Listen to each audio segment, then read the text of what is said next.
Bricks and Minifigs is your one-stop shop for all things LEGO. Hit the link below to find a store near you. My name is Noah Hennings. I am H2 Brick Online, and I built a whole variety of different Adventure Time creations, starting off with this Bimo right here.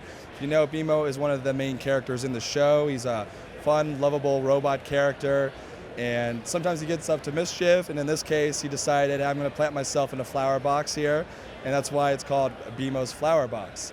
I created basically the entire flower box first, and then I worked on the Bimo and added different elements from around my apartment, basically the hammer and some of the other real-life objects, sort of to bring it in and have it blend in with everything else that's LEGO related. How does his face work? So I've got an iPhone screen in there. Battery thankfully lasts at least every day for the entire public run, which is good. Otherwise, if I don't have the face on, I'll play episodes from the show. And a lot of fans and kids love to watch that, like just sort of hang out here for a moment and watch a short episode, because they're really only about 10 minutes long. And yeah, it's supposed to also just give it a little bit more of a lifelike look in this case. Yeah. So. And then what else do you have here? Yeah, so besides the Bimo, we have my entire Adventure Time vignette series. So this is something I started earlier in the year, and the idea came of it last year. In fact, after BrickFair, I was thinking about different things that I wanted to do, and something that I really love, of course, is Adventure Time. So in this case, I wanted to create different scenes, and I ended up landing on doing the entire first season of the show. So you have a scene, the most memorable scene from each episode of the first season, from the Slumber Party Panic episode all the way up in the top left corner, all the way down to the Gut Grinder episode in the bottom right. And it just showcases all the different adventures that they go on in the first season. You've got the different characters that LEGO has made. Unfortunately, LEGO hasn't made that many, so sourcing them is first of all a problem.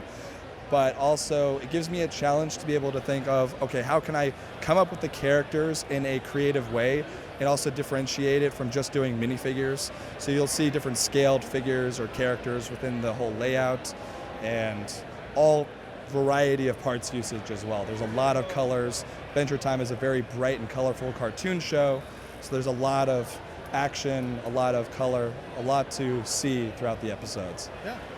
Maybe take us through a few of the highlights, or maybe the ones that the public seems to respond to the most when they're looking at the display. So the ones that I've had the most response for, I think, is Billy right here. This is from the episode His Hero. And one of the main characters also has a lot to do with the plot in later seasons. But a lot of people love that character just simply because just a very lovable character in the show. The one that I have right here with the trees, where they're sitting out in a boat that's flying above the trees, basically. That one's very cool, and a lot of people love that just because it gives that warmth that the series has. And so, you know, you have the orange and yellow leaves, you have the boat, and all those colors sort of come together really well. And then, of course, you have like my two favorite people, which is also with the two main characters, Lady Rainicorn, and again, all it has to do with colors. So those three have been very popular. And of course, you got like the Minotaur from the Enchiridion episode, and Ricardio the Heart Guy. People just, you know, even though they're annoying at times in the episodes, they're still fun to see throughout all of the different action and adventures that they go on. So. Now, while the characters take center stage here, the backdrops you make for a lot of these are what really make them stand out in a lot of these scenes. So what is your approach with some of these? Because you've got curved areas, you've got windows, you've got different kind of wall architecture. What are some of your favorite techniques throughout some of these builds? So for me, it's always important to have a bit of framing within each one, because you don't want it to go out or expand too big. Obviously, these are vignettes, so all of them are either 12 by 12 or 14 by 14. And you also want to be able to get some angles in there, of course. So one in particular that sticks out to me is City of Thieves. This has got an angled wall at the back, and that was just a bit difficult to figure out because I'm like, how does the LEGO math sort of correspond with the elements? But I was able to get that to work, and also get that sturdy enough to work, because that's the other aspect of all these builds, is all of them have to be individually packed and individually assembled. It takes about 4 to 5, 6 hours of work to do, but in the end it is worth it just to see all the happy reactions from people. So that's one. You've got the wizard episode where Finn is training to become a wizard with the curved wall. Very easy and simple to do, but it just adds something to the whole layout. And then you of course have something totally different, like where they're up in the clouds in the lumpy space area of Adventure Time. And those are just like floating island rocks essentially, but in this case they're clouds.